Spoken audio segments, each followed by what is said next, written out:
اب ایک ہی ویڈیو آج سے 1.5 سال پہلے اپلوڈ ہوئی، اس کے اوپر پی ٹی آئی والوں نے اپنے حصے کا حصہ نکال کے خوب سیاست کی، انجینئر صاحب کے سٹوڈنٹس کی سپورٹ حاصل کر لی۔ اسی ویڈیو میں جو میں نے ان کے اوپر جائز کرٹیسزم کیا ہوا تھا وہ انہوں نے اوور لک کر دیا۔ وہ پچھلے ہفتے کسی نے اپلوڈ کیا اسی ویڈیو میں سے، تو اس کے اوپر لوگوں نے پکڑ کے ویلاگز بنا دیے۔ تو اس کا مطلب ہے کہ پیچھے گل وچ کوئی اور ہوندی ہے۔ تو یہ والی بیوقوفی نہیں آپ نے کرنی، پوری بات جائے، بیلنس بات جائے۔ اور وہ اتنا خطرناک کھیل ہوتا ہے کہ چونکہ میں نے تو معاملات کو بالکل بیلنس کر کے چلنا ہوتا ہے۔ اس طرح کے کام آپ قرآن کے ساتھ کریں نا، مثلا اگر قرآن سے میں وہ ساری باتیں اٹھاؤں جو یہودیوں کو اللہ نے کرٹیسائز کیا ہے کہ ان کو ہم نے بندر اور خنزیر بنا دیا، یہ ہے، یہ ہے، اور اینڈ پہ میں عنوان یہ بنا دوں یہودی اللہ کی نظر میں، تو بڑی سخت زیادتی ہے۔ سورہ بقرہ میں تو 2 دفعہ اللہ تعالیٰ نے فرمایا وَأَنِّي فَضَّلْتُكُمْ عَلَى الْعَالَمِينَ، میں نے تو یہودیوں کو، بنی اسرائیل کو تمام جہان والوں پہ فضیلت دی تھی۔ یہ بھی تو وہی خدا کہہ رہا ہے۔ پھر انہوں نے روگردانی کی، پھر یہ ہوا۔ ہاں، سٹارٹ میں ایسا نہیں ہوا تھا۔ سٹارٹ میں تو یہ پیغمبروں کی اولاد تھی، پیغمبروں کے ماننے والے تھے۔ جب گشتہ ہوئے تو پھر اللہ کے عذاب کا کوڑا ان کے اوپر پڑا۔ اب یہ پوری سٹوری ہے۔ اسی طریقے سے میرے کوئی پولیٹیکل ویوز ہوں یا کوئی اور ویوز ہوں، میں وہ پوری کی پوری بات کر رہا ہوتا ہوں سٹارٹ میں کہ یہ معاملہ مس ہینڈل ہے، ہاں یہ بات ٹھیک ہے، یہ یوں نہیں، یہ یوں ہو جائے گا۔ وہ لوگ اپنی اپنی مرضی کی چیزیں نکالتے ہیں، اسے اپلوڈ کرتے ہیں اور کہتے ہیں دیکھیں انجینئر صاحب نے کیا کہہ دیا۔ یہ آپ نے اس چیز کو سمجھنا ہے، یہ حرکت آپ نے نہیں کرنی۔ میرے ساتھ مذہبی لیڈرز بھی کرتے ہیں، پولیٹیکل لیڈرز بھی کرتے ہیں، لیکن ہم نے اس کا جواب اس طریقے سے نہیں دینا۔ اس کی وجہ یہ ہے کہ ہماری کامیابی کا راز ہی یہ ہے کہ ہم نے ہمیشہ جھوٹ کے مقابلے میں سچ بیان کیا، اور اس کی برکت یہ ظاہر ہوئی ہے کہ دنیا میں علماء کا پازیٹیو تعارف ہوتا ہے تب بھی لوگ اس کی بات نہیں سنتے، اور میں وہ اللہ کا ایک حقیر سا بندہ ہوں کہ جس کا تعارف ہی نیگیٹو ہوتا ہے اور لوگ رسول اللہ کے ساتھ جڑ جاتے ہیں صلی اللہ علیہ وآلہ وسلم۔ آپ میں سے کتنے لوگ ہیں جنہیں میرا تعارف نیگیٹو ہوا تھا؟ ہاتھ کھڑا کریں۔ تو ان علماء کا شکریہ ادا کریں جنہوں نے آپ کو یہ نیگیٹو تعارف کروایا۔ ان پولیٹیکل لیڈرز کا بھی شکریہ ادا کریں جو آپ کو نیگیٹو تعارف کرواتے ہیں، کیونکہ لوگ گھاس تو نہیں کھاتے۔ کتنا عرصہ آپ جھوٹ بول سکتے ہیں؟ جھوٹ کی بنیادیں زیادہ عرصہ نہیں چلتی۔ جب لوگ سچائی دیکھتے ہیں تو وہ حق بات کو قبول کر لیتے ہیں۔ تو یہ حرکت میمز میں آپ نے بالکل نہیں کرنی کہ کسی کی آپ اس طریقے سے کوئی یعنی بےہودگی والا معاملہ کریں۔ علمی رد کریں، علمی رد، اور اس کے رد میں بھی جو ویڈیو بنائے نا تو کم از کم پورا جواب دیں اس کا، جو وہ مطلب اس نے بات کی ہوئی ہے اس کا میں نے جو جواب دیا وہ پورا اس میں ساتھ ڈالا کریں۔ ایک ٹکڑا ڈال کے تو مذاق اڑا کے سائڈ پہ نہیں، مذاق اڑانا نہیں ہم نے، مذاق اڑانا تو حرام ہے، یہ مذاق نہیں ہم اڑا رہے ہوتے۔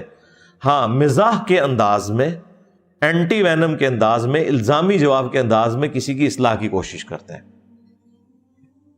اور اللہ کا شکر ہے، آپ دیکھیں ہمارے کبھی کسی اسٹوڈنٹ نے کسی کا سلپ آف ٹنگ کاٹ کے، کسی نے کوئی عربی لفظ غلط بول دیا وہ کاٹ کے کبھی اس کی میم نہیں بنائی۔ حالانکہ میرے ساتھ رابطے میں نہیں یہ میمز والے لوگ، مجھے نہیں پتا یہ لو سامبو چینل کس کا ہے یا فلاں چینل کس کا ہے۔ ایک دانی بھائی کا مجھے تعارف ہے، وہ کبھی کبھار ادھر آ جاتے ہیں، ادروائز مجھے تو پتا بھی نہیں یہ کون لوگ ہیں جو بنا رہے ہوتے ہیں۔ تو لیکن بڑی ذمہ داری سے وہ کام کر رہے ہوتے ہیں اللہ کے فضل سے۔ تو یہ چیز کا آپ نے خیال رکھنا ہے کہ آؤٹ آف کانٹیکسٹ نہ میری بات نہ کسی کی بات، یہ حرکت آپ نے نہیں کرنی۔ جب بھی آپ کلپ بنائیں تو ایک دفعہ اسے خود بھی دیکھ لیا کریں، یہ کیا تحفہ آپ مارکیٹ میں پھینکنے لگے ہیں۔ لوگ خود بھی نہیں دیکھتے، نہ اس کا سٹارٹ دیکھتے ہیں، نہ اینڈ دیکھتے ہیں، نہ تھم نیل کے اوپر جو عنوان بنایا ہے وہ دیکھتے ہیں کہ ہم کرنے کیا جا رہے ہیں۔ بھئی کرنے کیا چاہ رہے ہو؟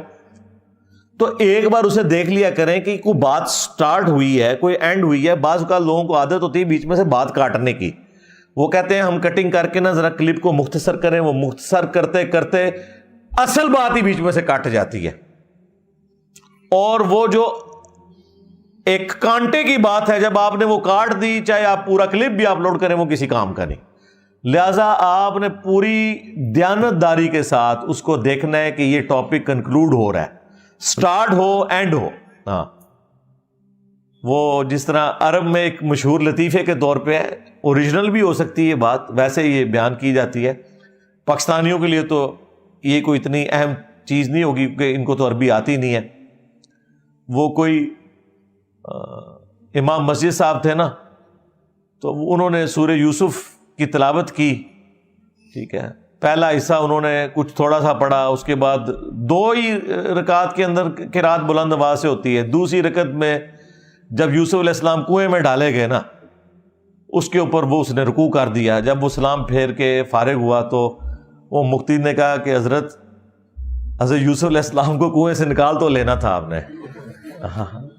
اور وہاں جا کے کنکلوڈ کرتے جہاں پہ اللہ تعالیٰ کہتا ہے کہ پھر وہ مصر میں چلے گئے اور بک گئے، اور پھر اللہ نے ان کو جو ہے وہ ایک خاص بندے نے ان کو خرید لیا تاکہ ہم انہیں مستقبل کے لیے تیار کریں. تو یہ سٹوری یہاں پہ مکمل ہو رہی ہے، ٹھیک ہے.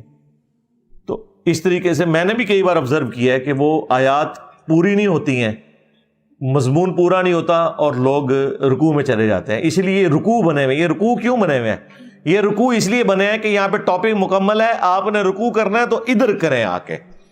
یہ جو قرآن کے رکوع بنے ہوئے ہیں، یہ بڑے اچھے رکوع بنے ہوئے ہیں. ایک ٹاپک سب ٹاپک کے اندر مکمل ہوتا ہے.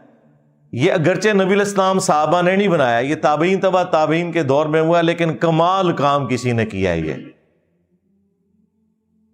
سپاروں کے اندر بھی سینڈلنگ ہو گئی ہے کہ سورۃ الحجر کی ایک آیت جو ہے وہ پارہ نمبر 13 میں ہے اور پوری سورہ ہجر 14 نمبر پارے میں ہے. کیوں کہ یہ بندوں کا کام تھا، یہ اللہ نے تو پارے نہیں بنائے تھے، اللہ نے تو 114 صورتیں نازل کی تھی، ہر صورت ایک پورا ٹاپک ہے. لیکن رکوع کے اندر بڑی زبردست قسم کی ترتیب ہے. پارے بھی ایون کئی رکوع ایسے ہیں جو ایک پارے سے شروع ہو کے دوسرے میں ختم ہوتے ہیں جب تک ٹاپک مکمل نہ ہو جائے. تو وہ کمال کا کام ہوا ہے. تو آپ نے اس چیز کو کلپ کو خود بھی دیکھنا ہے کہ کانٹیکسٹ کے ساتھ ہو، وہ بات پوری کی پوری کنوے ہو رہی ہو کہ میں کہنا کیا چاہ رہا ہوں، اور اسی کو آپ نے ٹائٹل میں بنانا ہے. بعض اوقات اتنا بیہودہ اس کا ٹائٹل بنا دیتے ہیں، اتنا بڑا عجیب قسم کا کہ لوگ اسے کلک مارے اور بیچ میں وہ بات ہوتی کوئی نہیں. یہ بھی ہوتا ہے. انجینئر صاحب اور مولانا طارق جمیل کا مناظرہ، نہ انجینئر صاحب نو پتا نہ طارق جمیل صاحب نو پتا، عمدہ روے مناظرہ.